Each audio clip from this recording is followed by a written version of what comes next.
força quando caio, és o tesouro que procuro, tudo és pra mim, Senhor.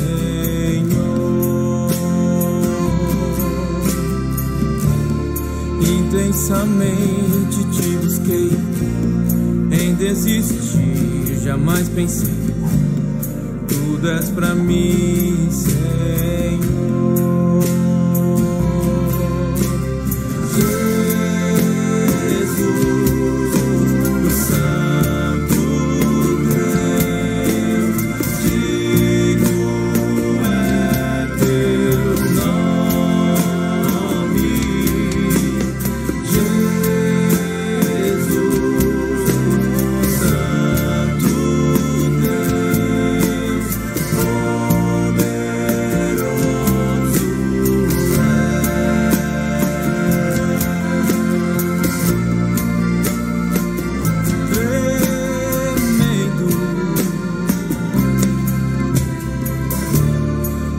Por mim, na cruz sofreu, lá não ficou, sim reviveu, tudo és pra mim, Senhor.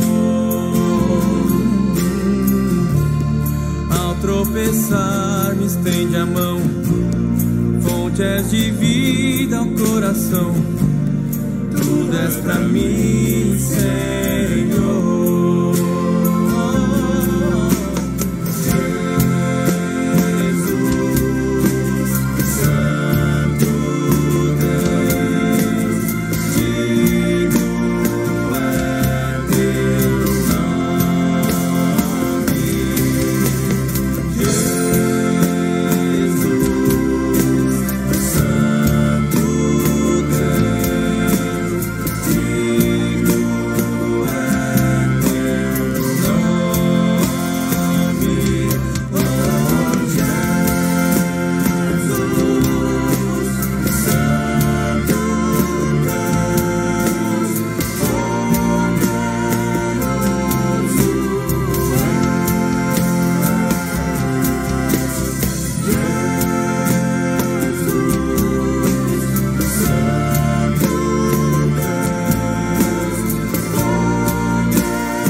Muito bom dia, meu irmão, minha irmã, graça e paz. Mais um dia do Senhor que Ele mesmo nos concede, que possamos nos alegrar e nos deleitar na presença do Senhor. Este é o momento que temos na manhã deste domingo para meditarmos na sua palavra. Este é o momento que temos para aprender dos seus poderosos feitos, para o louvarmos, para orarmos uns pelos outros e todos clamarmos ao nosso Senhor. Seja muito bem-vindo, meu irmão, minha irmã. Este é o nosso tempo com Deus, o tempo da escola dominical desta manhã, e juntos vamos buscar ao Senhor, rogando a Ele a direção, as bênçãos, o seu cuidado, o seu zelo sobre a vida de cada um de nós. Vamos começar esse momento com uma palavra de oração? Convido você a curvar a sua cabeça, fechar os seus olhos e vamos conversar com o nosso Redentor. Feche os seus olhos e vamos orar. Eterno e poderoso Deus, tudo Tu és para nós. É isso que acabamos de ouvir nesta canção. É isso, ó Pai, que nós cremos e é nesta fé que nós vivemos. Nesse instante, ó Pai, em que Te buscamos, na manhã deste dia, dia do Senhor, clamamos, ó Pai, primeiramente para que o Senhor, através do Teu poderoso agir, através da Tua graça e da Tua misericórdia, possa estar, ó Pai, visitando os nossos corações, trazendo, ó Pai, a cada um de nós uma palavra de graça, de esperança, uma palavra de amor, uma palavra de consolo no Senhor, ó Pai. Visita-nos, ó Pai, poderosamente nesse instante. Traz-nos, ó Pai, a Tua mensagem, a palavra vinda do alto, a palavra que nos consola, que nos fortalece, que nos vivifica, Senhor. Visita cada lar, cada família, cada irmão, cada irmã nesse instante, ó Pai. É assim que nós oramos e é assim que nós clamamos a Ti, em nome e pelos méritos de Cristo Jesus, o Senhor e Salvador das nossas vidas. Amém. Amém e amém. Meu irmão, minha irmã, esse é o momento que temos para buscar ao Senhor oração, para meditar na Sua palavra, mas também um tempo para louvá-lo. E nós vamos todos juntos nesse instante cantar um hino. O hino no nosso inário Novo Cântico, de número 129, hino intitulado Vigilância e Oração. Um hino que diz que, sem cessar, nós buscamos ao Senhor. Em oração, buscamos ao nosso bom Deus. Louvemos juntos ao Senhor com este hino.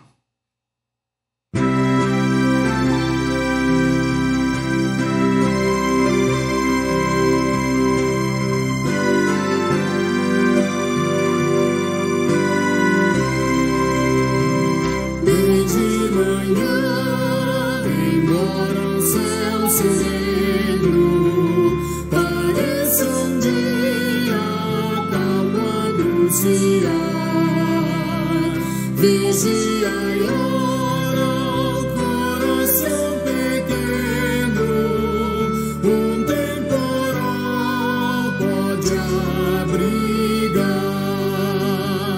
Vem de manhã e sem cessar, vigiarei,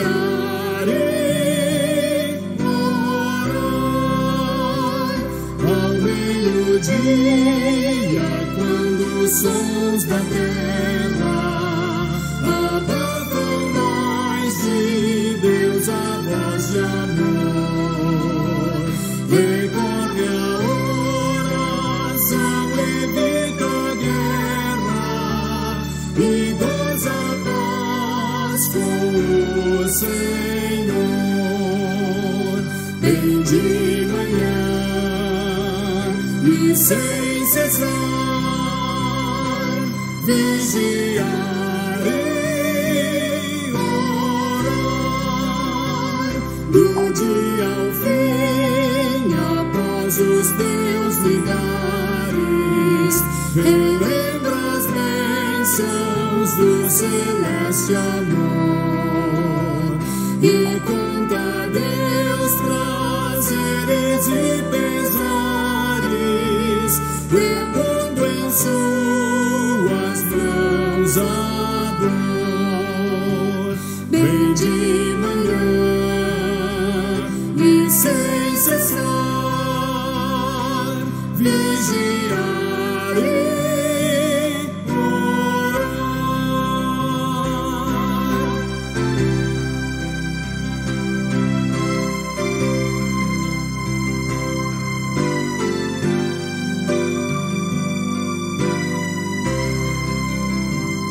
E sem cessar, vigia a todo instante, pois o inimigo ataca sem parar. Só com Jesus em comunhão constante, podemos sempre descansar. Bem de manhã e sem cessar, vigiarei, orar.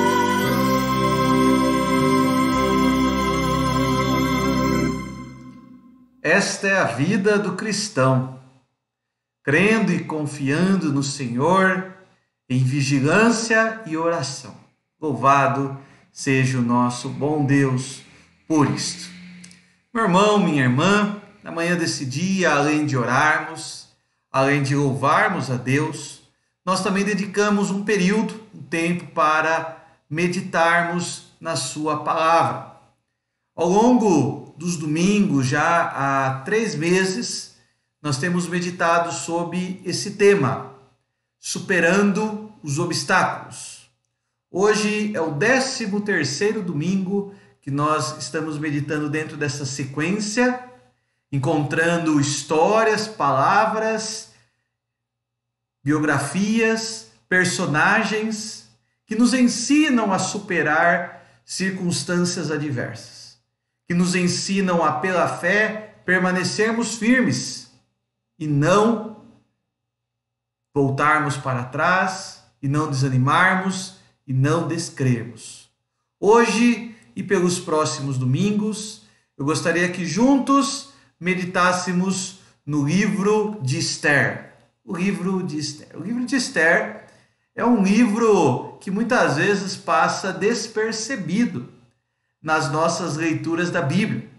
Apesar de ser um livro um pouco extenso, 10 capítulos, mas muitas vezes ele acaba sendo deixado de lado em nossas leituras devocionais. Porém, o livro de Esther nos ensina muito sobre o agir de Deus. O livro de Esther nos mostra que Deus está agindo mesmo quando ele parece ausente. E certamente essa ideia do Deus ausente é uma ideia que o livro de Esther muito trabalha. O Deus que parece estar ausente, mas que está agindo, que está mudando vidas, que está tocando em corações. O livro de Esther é um livro que muito nos ensina e certamente será para a nossa edificação ao longo desses próximos domingos. O nosso texto base, na verdade, é o capítulo 1º e 2º do livro de Esther. Porém, nós não vamos ler o todo, e nós não vamos ler o todo de uma vez só. Nós vamos ler à medida que eu entendo que se faz necessário, de acordo quando nós formos transcorrendo nesses 2 primeiros capítulos o livro de Esther. Primeiramente, eu gostaria de trazer algumas informações iniciais sobre o livro de Esther. Certamente, alguns estudiosos da Bíblia já falaram que a principal lição do livro de Esther é que Deus está agindo para que todas as coisas cooperem para o nosso bem. O apóstolo Paulo, ele diz que todas as coisas cooperam para o bem daqueles que amam a Deus. E a narrativa presente no livro de Esther é uma narrativa que mostra exatamente isso. Inclusive, eu te desafiei no último domingo, não sei se você fez isso, se não fez, faça essa semana.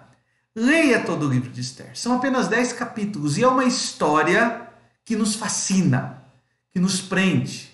Há vários filmes que procuraram retratar a história de Esther e a forma como o livro foi escrito é uma forma que facilita talvez essa ideia da dramaturgia, que facilita a transformação dessa história em um enredo. Dentro dos gêneros literários do Antigo Testamento, alguns dizem que o gênero literário do livro de Esther é conhecido como novela bíblica. E nada se assemelha a ideias das novelas contemporâneas. Ou melhor, as novelas contemporâneas não se assemelham às novelas bíblicas. O que seriam as novelas bíblicas? Seriam histórias que, apesar de não terem Deus como o protagonista, claramente é perceptível o agir de Deus por trás daqueles que são apontados como protagonistas. Então a principal lição que a gente vai ver nos próximos domingos, hoje nos próximos domingos, no livro de Esther, é que Deus está agindo para que todas as coisas cooperem para o nosso bem. E esse princípio deve ser crido, deve ser base de fé para a nossa vida, em todas as circunstâncias, tanto em meio aos sucessos, como em meio aos fracassos. O que devemos saber é que Deus está em ação, mesmo nas realidades mais sombrias da nossa vida. Deus não está ausente. Muitas vezes ele parece estar ausente, mas ele não está ausente. O livro de Esther, certamente podemos definir como uma história verdadeira de um Deus real que preserva o seu povo mesmo quando ele parece estar fora de cena. E é interessante nós começarmos falando sobre isso. O Deus que parece estar fora de cena. Se você ler todo o livro de Esther, você não vai encontrar uma vez sequer a palavra Deus. Você não vai encontrar uma vez sequer um profeta falando em nome de Deus. Você não vai ver uma menção às profecias, às promessas de Deus. É interessante que, apesar do nome de Deus não estar presente nesse livro, é claramente perceptível que Deus está agindo, mesmo quando parece estar fora de cena. Aparenta estar fora de cena, mas nada é mais real do que a presença de Deus na história de Esther, Hadassah, né? Esse é o nome judeu dela, na história de Mordecai e todos os demais fatos que envolvem o povo de Deus. O livro de Esther, e eu gostaria de mostrar isso, ele tem uma estrutura que é muito interessante porque é uma estrutura que é muito presente na literatura do Antigo Testamento, que nós chamamos de estrutura concêntrica ou um quiasmo, onde o centro é o ponto a ser destacado. Se você observar da forma como eu coloquei aí, você vai ver que eu dividi o livro de Esther em 5 partes. A primeira e a quinta parte, elas acabam sendo complementares. A segunda e a quarta parte, elas acabam sendo também complementares ou sinonímicas entre si. E o centro do livro, a terceira parte, é a lição principal que o livro quer nos mostrar. Olha só, do capítulo 1 a 3, nós vamos ver a apresentação dos personagens dessa história. O rei Assuero, Vasti, Esther, Mordecai, Hamã, e a honra que alguns dão a si mesmos, como Assuero, Vasti e Hamã, e por fim a honra que Deus dá aos seus filhos, como Esther e Mordecai, e especialmente o capítulo 10 mostra isso. Veja que o capítulo 1 a 3 e o capítulo 10 formam uma unidade.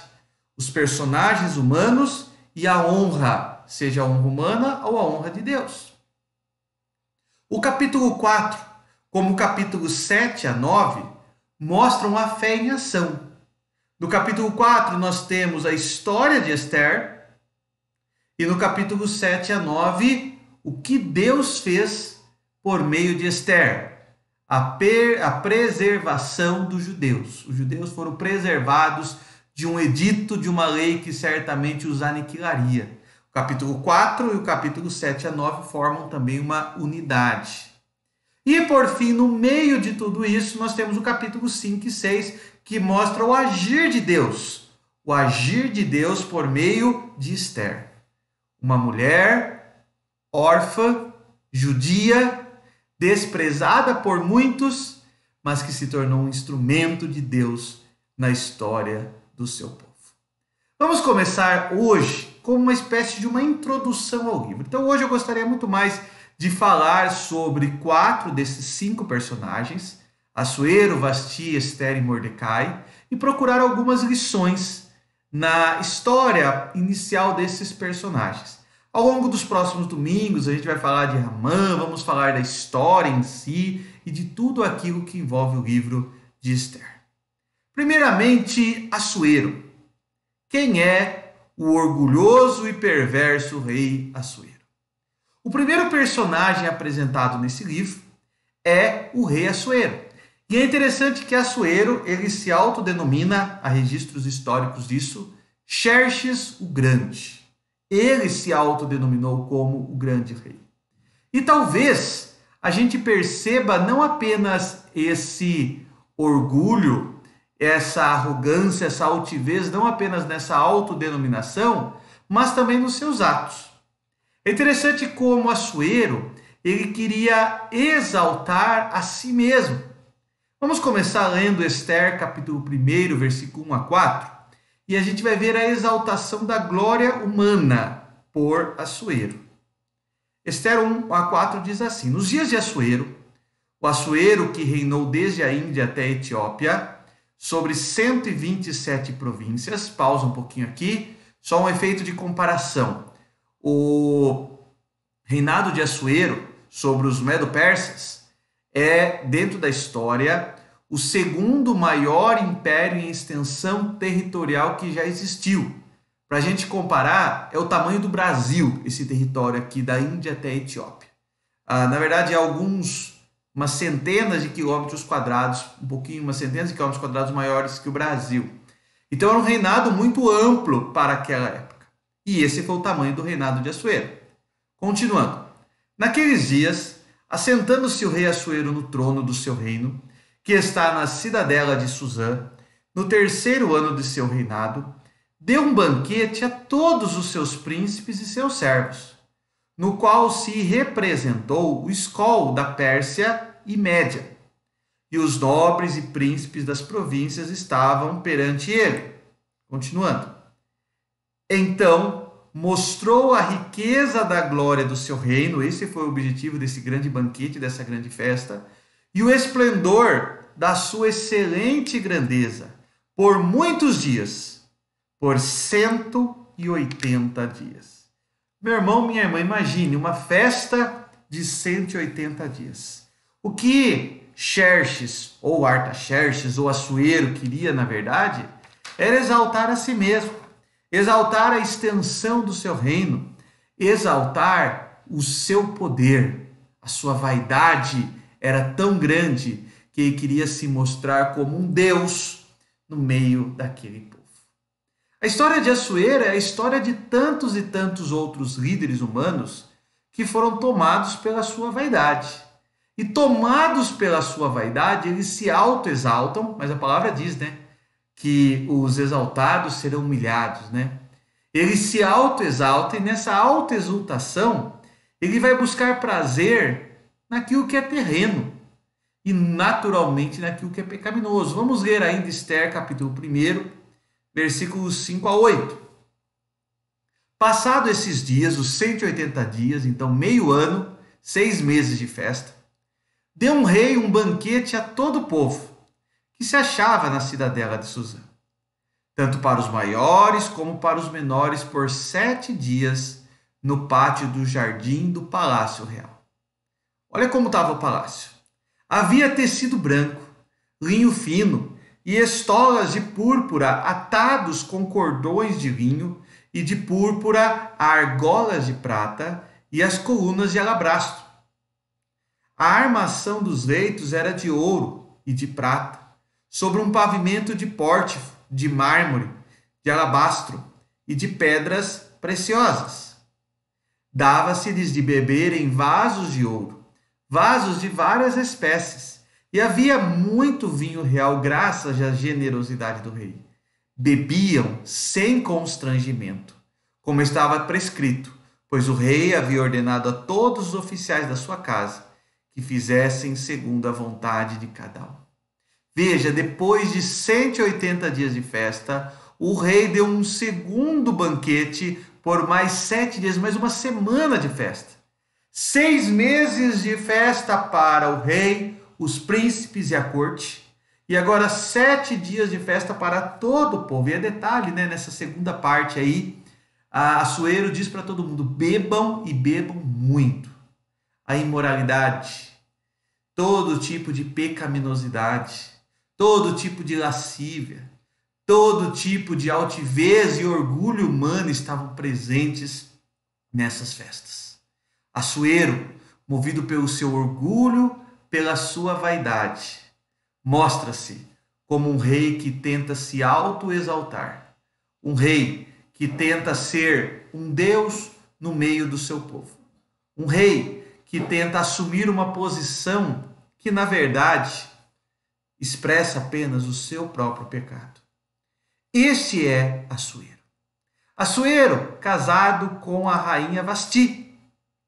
Vasti, na verdade, era sua cunhada, casada com o seu irmão, mas diz a história que Assuero roubou a esposa do seu irmão, ainda vivo, e a assumiu como sua esposa. Vasti chamava a atenção, e a própria palavra de Deus diz isso, pela sua beleza. Ela era muito bela. Porém, a sua beleza era, na verdade, um esconderijo do desprezo que ela sentia. Vasti era muito bela, mas muito desprezada, especialmente por Assuero. Vasti era para Assuero como se fosse um mero troféu. A ideia da sua esposa como um objeto pelo qual ele se orgulhava, um objeto que servia apenas para a sua alegria, para a sua mera satisfação. Esther, capítulo 1, versículo 10 e 12 vai mostrar isso. Ao 7º dia, estando já o coração do rei alegre do vinho, mandou a Meumã, Bista, Harbona, Bigtá, Abagtá, Zetar e Carcas, os 7 eunucos que serviam na presença do rei Assuero, que introduzissem à presença do rei a rainha Vasti, com a coroa real. Será que ele ia chamar para elogiá-la, para exaltá-la? Não. Para mostrar aos povos e aos príncipes a formosura dela, pois era em extremo formosa. Porém, a rainha Vasti, surpreendentemente, recusou vir por intermédio dos eunucos, segundo a palavra do rei, pelo que o rei muito se enfureceu e se inflamou de ira. Vasti era para Assuero um troféu, algo a ser exibido. Mas Vasti, ela se levanta agora contra Assuero e diz: não, ele vai lá e vai me humilhar, ele vai apenas me exaltar pela beleza, ele vai apenas me mostrar, eu não sou um troféu. E ela se nega a ir a essa festa. Imagine 6 meses e mais uma semana de bebidas, de festas. Imagine como estava Assuero. Ela se nega a ir a essa festa. Como consequência, ela vai colher a ira e o desprezo de Assuero. Vamos lá, Esther, capítulo 1, versículo 19 e 21. Diz assim: veja, é uma recomendação dos amigos de Assuero. Era os jovens que o serviam como conselheiros. E olha a recomendação que eles fazem diante da ação de Vasti.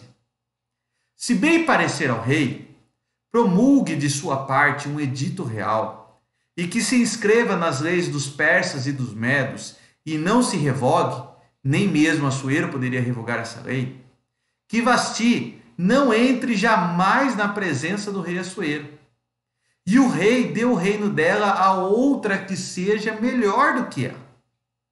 O conselho pareceu bem ao rei, tanto como aos seus príncipes, e fez o rei segundo a palavra de Memucã. O rei se inflamou, se irou pela atitude de Vasti, e disse: como ela despreza o rei, como ela ousa negar um pedido do rei. Movido pela sua ira, pela sua cólera, e ouvindo conselhos ímpios, Assuero editou um decreto que Vasti estava expulsa da corte, e nem mesmo ele poderia revogar esse decreto. Vasti agora já não era mais a rainha, desprezada por Assuero após negar fazer o seu deleite. Mas é interessante como, na verdade, tudo isso mostra Deus já agindo, Deus agindo inclusive por meio de ímpios. Deus utilizando o mal para transformar em bem. E essa é uma verdade que a gente vê aqui.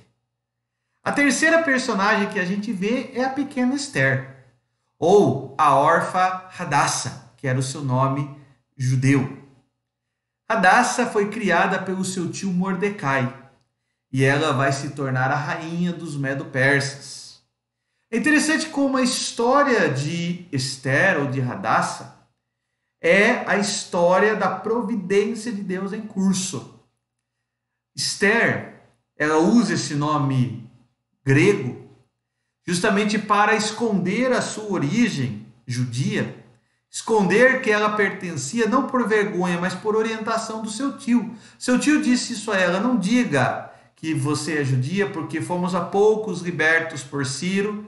Talvez o rei ou outras pessoas ainda se inflamem contra você e você venha a ser prejudicada. É interessante que, apesar do nome de Deus não aparecer, a partir da história de Ester, nós vamos ver como a providência de Deus entra em curso, entra nessa história. Ester, capítulo 2, versículos 7 a 8, diz assim: ele, Mordecai, criara a Hadassa, que é Ester, filha de um tio, a qual não tinha pai nem mãe, e era jovem, bela, de boa aparência e formosura. Tendo-lhe morrido o pai e a mãe, Mordecai a tomara por filha.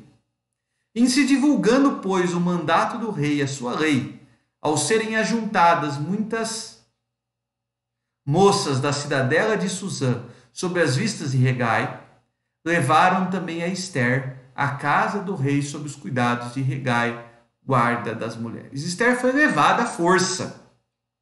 Ester foi tirada das mãos do seu tio e agora ela deveria participar de um concurso, de uma seleção, para saber quem seria a nova rainha. Certamente o medo tomava conta do coração de Ester, os temores do que aquilo que aconteceria, mas era Deus agindo, era a providência de Deus em curso. E é interessante como Deus vai mover as circunstâncias para cumprir os seus propósitos. Deus vai mover as circunstâncias para cumprir os seus propósitos. Ester 2, versículo 16 a 18 vai dizer assim: assim foi levada Ester ao rei Assuero, à casa real no 10º mês, que é o mês de Tebete, no 7º ano do seu reinado. E olha só como Deus moveu as circunstâncias. O rei amou a Ester mais do que todas as mulheres, e ela alcançou perante ele favor e benevolência mais do que todas as virgens. O rei pôs-lhe na cabeça a coroa real e a fez rainha no lugar de Vasti. Então o rei deu um grande banquete a todos os seus príncipes e aos seus servos. Era o banquete de Ester. Concedeu alívio às províncias e fez presentes, segundo a generosidade real. A partir de Ester, as províncias foram abençoadas com alívios de impostos, alívios financeiros. Famílias receberam presentes. Deus moveu as circunstâncias. Ester não sabia, mas ela estava agora onde Deus queria que ela estivesse. Ester não tinha noção daquilo que aconteceria, mas o nosso Deus é o Deus que escreve a história. Seja nos sucessos ou nos fracassos, Ele faz com que todas as coisas cooperem para o bem daqueles que amam a Deus. Essa é a terceira personagem da nossa trama, a pequena Hadassa, agora a grande rainha Ester. Mas um último personagem que eu quero citar aqui ainda hoje é Mordecai. O sábio Mordecai, ele é apenas mais um dos judeus que regressaram do exílio nos anos de Ciro. Mas, apesar de um desconhecido, ele se tornou um personagem de destaque nos planos de Deus. Muito pouco sabemos sobre Mordecai nesse primeiro momento, mas eu gostaria de citar duas informações muito interessantes aqui. Primeiro, o zelo de Mordecai à lei mosaica. No caso, a lei do resgate familiar. Capítulo 2, versículo 11 de Ester diz assim: passeava Mordecai todos os dias diante do átrio da casa das mulheres, para se informar de como passava Ester e do que lhe sucedera. Mordecai havia resgatado Ester, sua sobrinha órfã, Ele havia cumprido a lei mosaica a respeito do resgate. E agora que Esther não estava mais sob o seu cuidado mais imediato, ainda assim ele continuava todo dia visitando no átrio do palácio para saber simplesmente como Esther estava. Mordecai estava cumprindo aquilo que a lei exigia, o cuidado dos órfãos. Mordecai assim estava agindo. Mordecai, ele, na sua essência, ele expressa o cumprimento daquilo que para os judeus era muito importante, a lei mosaica. Na verdade, Mordecai era fiel a Deus, não à lei, mas a Deus. E essa fidelidade de Mordecai não é apenas à sua família, a Esther, mas é a fidelidade também às autoridades. Capítulo 2, versículo 21 a 23 vai dizer assim: naqueles dias, estando Mordecai sentado à porta do rei, 2 eunucos do rei, dos guardas da porta, Bigtã, que a gente já citou em outro momento, e Teres, sobremodo se indignaram e tramaram atentar contra o rei Assuero. Veio isto ao conhecimento de Mordecai, que o revelou a rainha Esther, e Esther o disse ao rei em nome de Mordecai. Investigou-se o caso, e era fato, e ambos foram pendurados numa força. É interessante que esse fato, conforme o livro de Esther vai dizer, vai ficar registrado no livro das crônicas dos reis medos-persas. A fidelidade de Mordecai, um judeu, ao rei persa Assuero. Na verdade, Mordecai estava sendo fiel às autoridades, um princípio da lei mosaica também.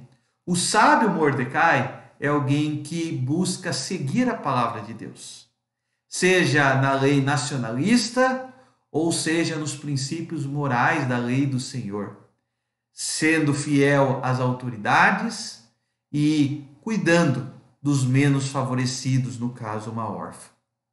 Esses são 4 dos personagens principais que a gente vai ver. Na próxima semana, nós vamos falar também sobre Ramã e continuar essa história. Dentro daquilo que nós vimos hoje, eu gostaria de tecer muito rapidamente comentários sobre 2 lições que eu gostaria de citar aqui.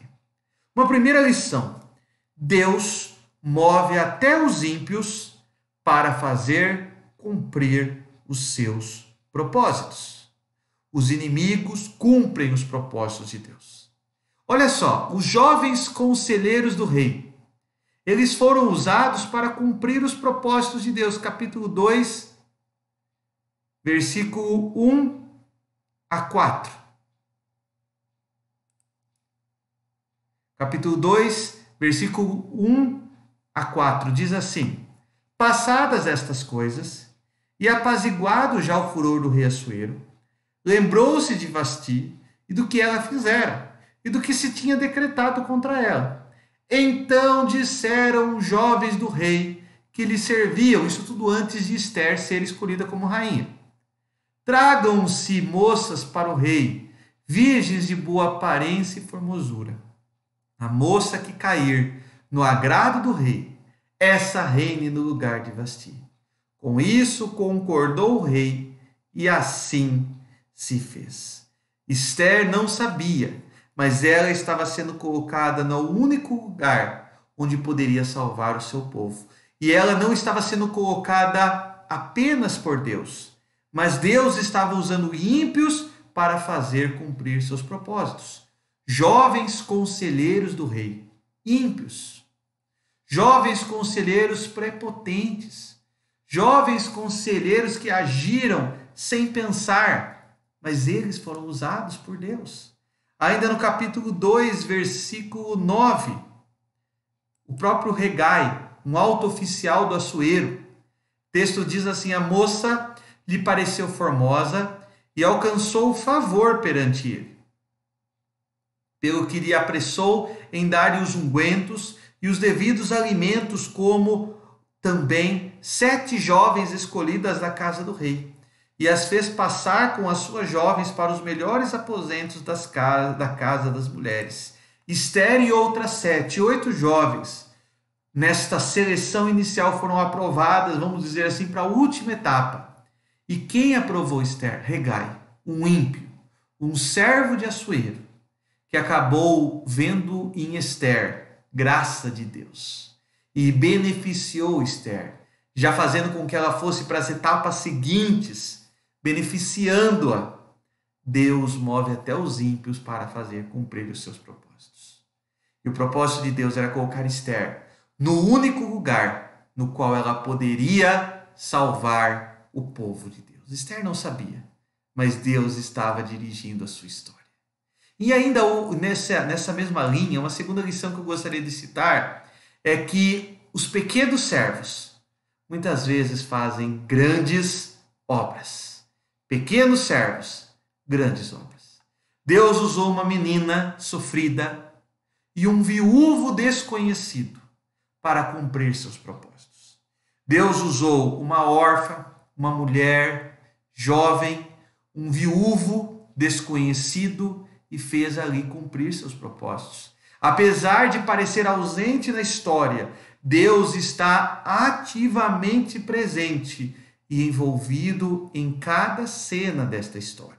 Esther 2, 5, 6 diz assim: Ora, na cidadela de Susã, havia certo homem judeu benjamita, chamado Mordecai, filho de Jair, filho de Simei, filho de Quis, que fora transportado de Jerusalém com os exilados, que foram deportados com Jeconias, rei de Judá, a quem Nabucodonosor, rei da Babilônia, havia transportado. Quem era Mordecai? Apenas mais um. De uma tribo pequena, de uma família pequena, possivelmente miserável, muito pobre, e que ainda assim cuidou de uma menina órfã que era da sua família. Deus usa pequenos servos como eu e você para cumprir os seus grandes propósitos. É interessante como a história de Esther nos mostra que Deus move até os ímpios para fazer os seus propósitos e Deus usa pequenos servos para cumprir a sua história. Deus não é mencionado uma única vez no livro de Esther. Nenhum profeta fala em nome de Deus, nenhum anjo aparece, não há milagres, não há nada de sobrenatural neste livro, não há menção de Jerusalém, nem do templo, nem da presença de Deus, não há citações de outros livros da Bíblia, de outras profecias, não há uma história de arrependimento, nós não vemos belas orações, não há nenhuma ação clara aqui atribuída a Deus. Esta omissão é intrigante, mas ela é certamente proposital. Apesar da aparente ausência de Deus, Ele está ativamente presente e envolvido em cada cena da história de Esther. A história de Esther é a história de Deus na nossa história. E a forma como Deus conduz vitoriosamente os acontecimentos da grande história e da nossa pequena história. Muitas vezes nós achamos que Deus não está fazendo nada. Muitas vezes achamos que se Deus existe, Ele é poderoso e bom, por que Ele não intervém na minha vida? Achamos muitas vezes que Deus não se importa conosco. Achamos muitas vezes até que Deus talvez não exista. As circunstâncias muitas vezes nos levam a pensar que Deus criou o mundo, mas deixou a sua criação à sua própria sorte. Ou passamos a acreditar que o trono de Deus governa apenas os céus e apenas os céus. Nós deixamos de lado a observação de como o nosso Deus conduz vitoriosamente a história e os acontecimentos da história. Deus trabalha em Esther não através da mão visível dos seus milagres, mas Deus opera pela mão invisível da sua providência. Muitas vezes pode ser que nós não tenhamos a cura. Muitas vezes pode ser que nós não vejamos a oração respondida. Muitas vezes pode ser que nós não presenciamos o castigo daquele que nos ofendeu, daquele que nos feriu do ímpio. Mas Deus está ativo, Deus está presente, Deus está atuante, por pior que seja a situação. O nosso Deus é o Deus que transforma o mal em bem. Gênesis 50, 20 diz assim: Vós, na verdade, José falando aos seus irmãos, intentastes o mal contra mim, porém Deus o tornou em bem, para fazer como vedes agora, que se conserve muita gente em vida. José, apesar de lançado num poço, vendido como escravo, passando pela prisão, sendo acusado daquilo que não fora, foi usado por Deus para preservar a vida de milhares de pessoas em 7 anos de grande estiagem. Eles intentaram o mal contra ele, mas Deus transformou o mal em bem. Na sua história é isso também. As injustiças muitas vezes são transformadas em bem, porque todas as coisas cooperam para o bem daqueles que amam a Deus. E o nosso Deus usa quem Ele quer e como Ele quer. 1 Coríntios, capítulo 1, 27 a 29 diz assim: Deus escolheu as coisas loucas do mundo para envergonhar os sábios. Escolheu as coisas fracas do mundo para envergonhar as fortes. Deus escolheu as coisas humildes e as desprezadas, como Esther, como Mordecai, como eu e você.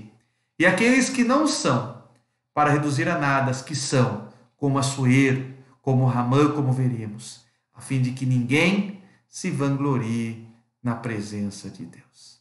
A história de Esther é certamente a nossa história. Ao olharmos a história de Esther, nós vemos um Deus que age pela sua providência, não apenas por milagres sobrenaturais, mas age pela sua providência. É isso que eu quero falar para você nesta manhã, meu irmão, minha irmã.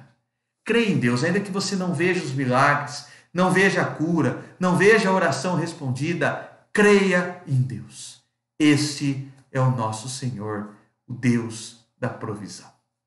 Vamos orar mais uma vez? Eterno e poderoso Deus, ao meditarmos, Senhor, na Tua palavra nesta manhã, somos desafiados a partir da história dos Teus servos do passado, Te glorificarmos, Te louvarmos e reconhecermos, ó Pai, que o Senhor age. O Senhor é o Deus que age pela mão invisível da Tua providência. Mesmo quando o Senhor parece ausente, o nosso Deus, Tu, ó Pai, trabalha ativamente na história. Te louvamos, ó Pai, porque sabemos que não somos desamparados pelo Senhor, pelo contrário. Tu és o Deus que sempre agiu na história e continuará agindo, fazendo os seus poderosos feitos. Te louvamos por uma narrativa como essa que começamos a ler e meditar nesta manhã. E que o Senhor, pela Tua palavra, edifique cada irmão, cada irmã, cada família, ó Pai, seja visitada pelo Teu Santo Espírito nesse instante, ó Pai. Em nome de Jesus nós oramos e Te agradecemos pelas Tuas lições bíblicas desta manhã. Amém e amém. Meu irmão, minha irmã, que Deus assim te abençoe.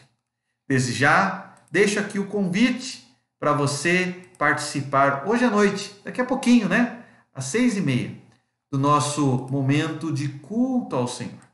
Na fanpage da nossa igreja, teremos um momento de louvor, de adoração, um momento de servirmos a Deus com nossos pensamentos, palavras e ações.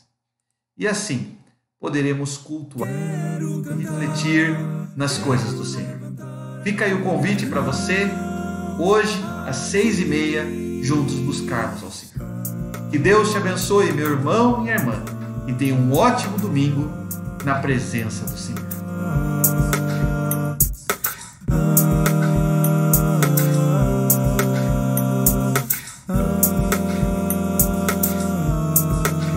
Quero louvar-te, sempre mais e mais. Quero louvar-te, sempre mais e mais. Buscar o Teu querer, Tua graça conhecer. Quero louvar-te,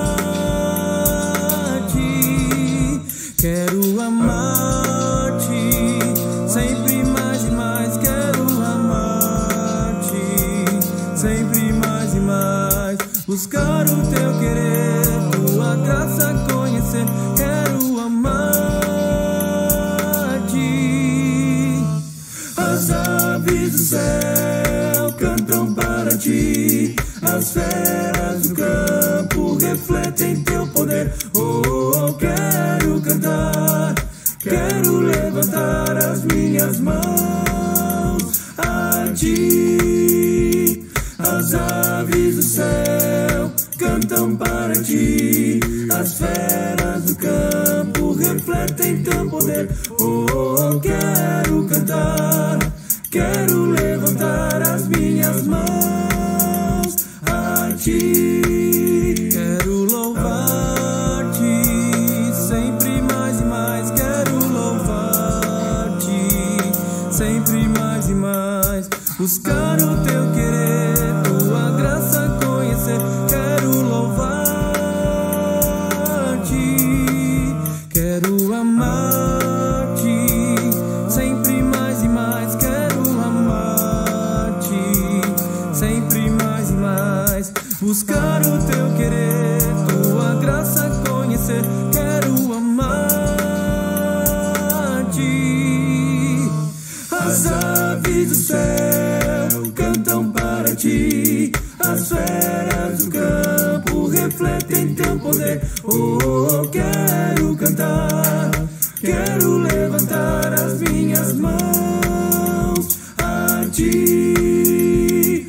As aves do céu cantam para ti, as feras do campo refletem teu poder. Oh, quero cantar, quero levantar as minhas mãos a ti.